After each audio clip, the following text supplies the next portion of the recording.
Nous accueillons maintenant pour la seconde opération Madame Pascale Pinguet, maire de Château-Landon.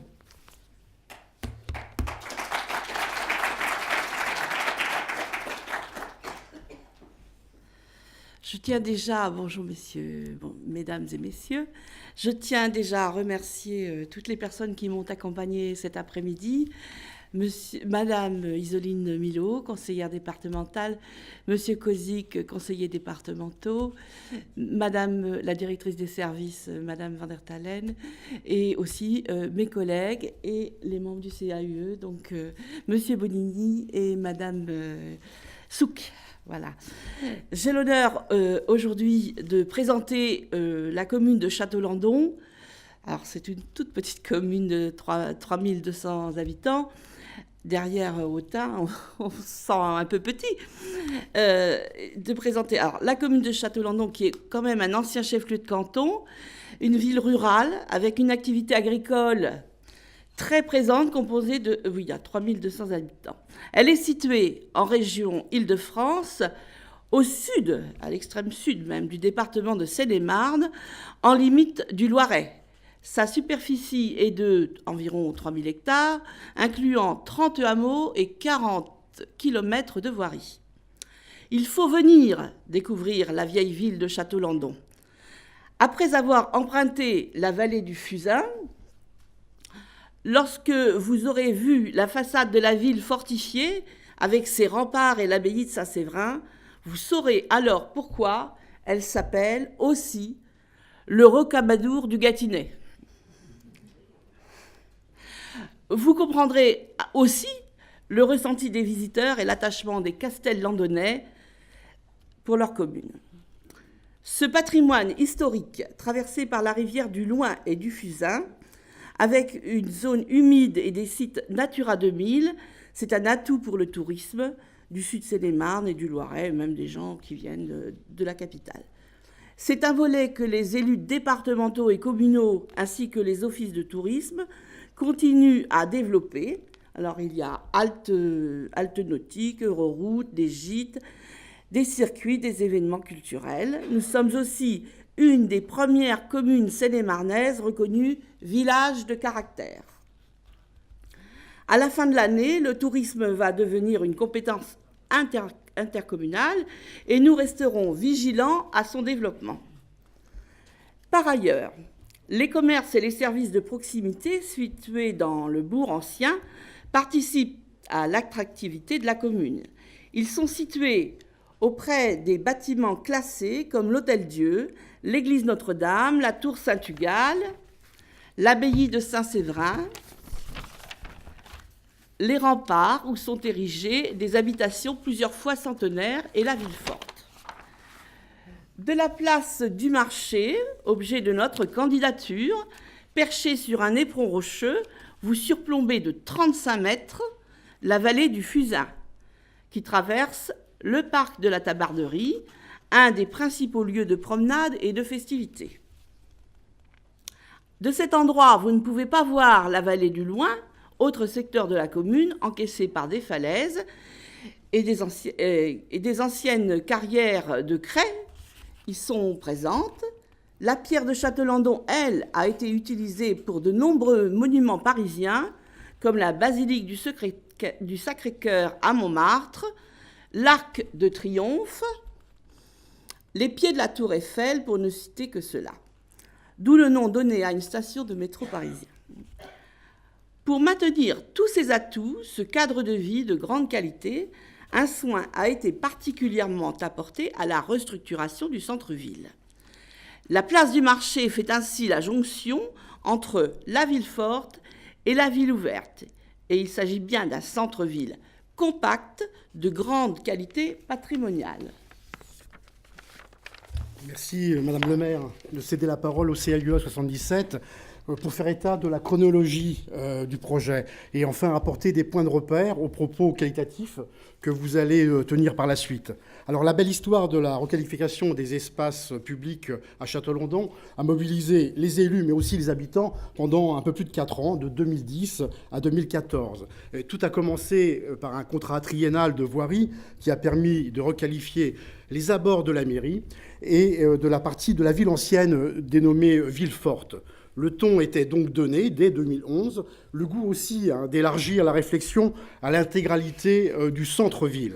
Alors, profitant d'une contractualisation possible avec le département de Seine-et-Marne, dont nous avons des représentants ici, et de la région Île-de-France, une agence d'urbanisme, l'agence Karine Rouélan, élabore en hiver 2010-2011 des fiches actions esquissant les grands principes d'aménagement de ces espaces centraux.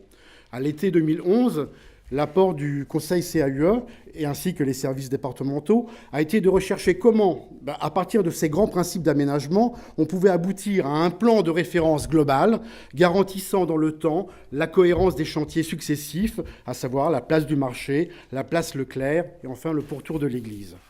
Alors le choix s'est porté sur la procédure accord-cadre mono-attributaire, conservant l'unicité de la maîtrise d'œuvre du début des études jusqu'à la livraison du chantier. Alors, un grand intérêt supplémentaire pour cette procédure et un mérite, c'était de permettre l'adaptation du projet à la réalité des diagnostics effectués et en autres points en matière de réseau, d'accessibilité en tout genre et des besoins en stationnement par exemple. La mise en concurrence sur cahier des charges a permis de retenir le groupement Gilles Jeunesse, paysagiste, et Atev Engineering. Deux représentants sont ici dans la salle et on les salue chaleureusement. Se sont donc par la suite déroulées à l'hiver 2011-2012 les études impératives de diagnostic. Un diagnostic qui a reposé notamment sur une phase de concertation savamment orchestrée aux partenaires multiples. La suite est sans problème. Ça aboutit sans surprise sur un avant-projet sommaire, je dirais à valeur de projet partagé finalement. Ça, on était à l'été 2012. S'enchaîne donc par la suite travaux et livraison de la première phase, place du marché, fin 2013, puis phase 2 pour le pourtour de l'église et dans la continuité même, place Leclerc, fin 2014. Et entre-temps, Madame le maire l'a déjà signalé, Château-Landon se voyait à l'automne 2014 honoré par le département de Seine-et-Marne au titre du label Village remarquable. Donc autant de points de repère qui vont permettre à Madame le maire de développer un propos qualitatif. Merci. Merci. Aussi, la restructuration du centre-ville a avancé sur plusieurs mandats. Une première partie concernant la ville forte a été inaugurée en 2011, après 18 mois de travaux. Et dans la foulée, il était souhaité par les élus, dont je faisais partie en tant qu'adjointe, d'engager un contrat départemental et un contrat régional pour plusieurs opérations. Après des études et un diagnostic, la première à être réalisée fut la place du marché, comme vous l'avez dit tout à l'heure, suivie du pourtour de l'église, afin de prolonger la réalisation déjà de la ville forte. Et ce, dans le même esprit. Mais en amont, il fallait créer un parking de proximité pour plusieurs raisons. Le stationnement sur la future place devait servir principalement aux clients des commerces et ne pas être permanent. Par ailleurs, durant les travaux du centre-ville, il fallait compléter les 2 parkings existants, pas assez conséquents pour soutenir la perte des places, sans omettre que le marché du jeudi occuperait l'un d'entre eux toute une demi-journée.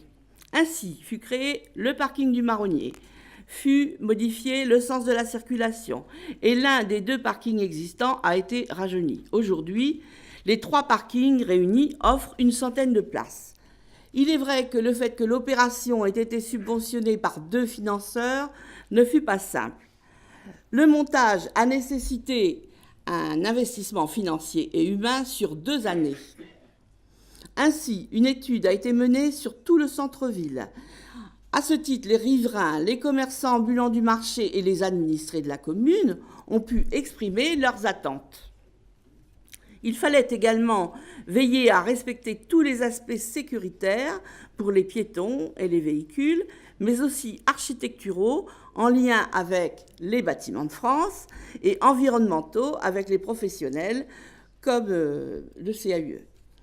Les travaux réalisés par l'entreprise Meunier ont ainsi commencé en 2013 pour une durée d'environ 5 mois. Il faut saluer son adaptation au commerce et les attentions portées aux riverains durant ces travaux. D'ailleurs, le maître d'œuvre, M. Jeuneste, avait également bien veillé à cet accompagnement au départ. En amont, les commerçants et les riverains avaient été conviés à une réunion en mairie. Ceci afin d'adapter au mieux les contraintes techniques à la vie des commerces, leurs spécificités et aussi d'échanger. Le marché du jeudi, lui, avait été déplacé. Ce fut aussi l'occasion d'évoquer la seconde tranche de travaux prévue à la suite, dans le pourtour de l'église et sur la place Leclerc. Enfin, le STIF était sollicité afin de créer 2 arrêts de bus en centre-ville.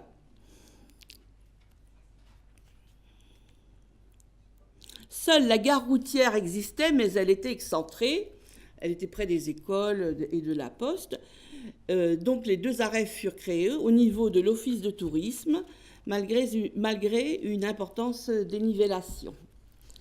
La place du marché fut prête pour passer le seuil de l'année 2014. Le coût de 760 000 €, dont 350 000 € de frais communaux, de fonds communaux, soit 46% de l'opération. 210 000 € émanaient du département de Seine-et-Marne et 200 000 € de la région. L'année suivante devait voir se concrétiser la seconde phase pour un coût de 790 000 €, dont 51% pris en charge par la commune et 390 000 € par le département, la région et le SDESM.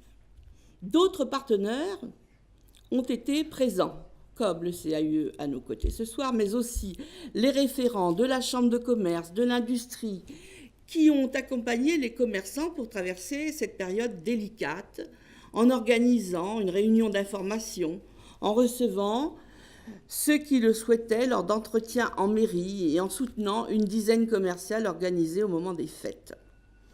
Il en a été de même avec la Chambre des métiers et de l'artisanat pour ses conseils. Aujourd'hui, cette place est donc devenue conviviale, sécurisée, agréable, adaptée. Autour de ces arbres, en exposition, nous faisons des clins d'œil sur le passé et chacun peut découvrir ou redécouvrir la vie de l'ancienne place au blé. Peut-être aussi pour ne pas oublier tout le chemin parcouru. Ce n'est pas plus un simple parking permanent. D'ailleurs, les arrêts ont été réglementés à 30 minutes, le temps juste de faire quelques courses. Oui, bien. Écoutez, je vais m'arrêter. Donc, je vous dis, donc, pour la commune, il s'agissait d'un vrai défi. Donc, ça y est, vous avez le temps de passer les photos quand même. Oui, voilà. La complexité, c'est vrai que ça a été très complexe. Et je pense que c'est vraiment une réussite parce que les gens se sont appropriés la place et aussi nous faisons aussi beaucoup d'expositions. J'ai été un petit peu longue, je vous remercie quand même.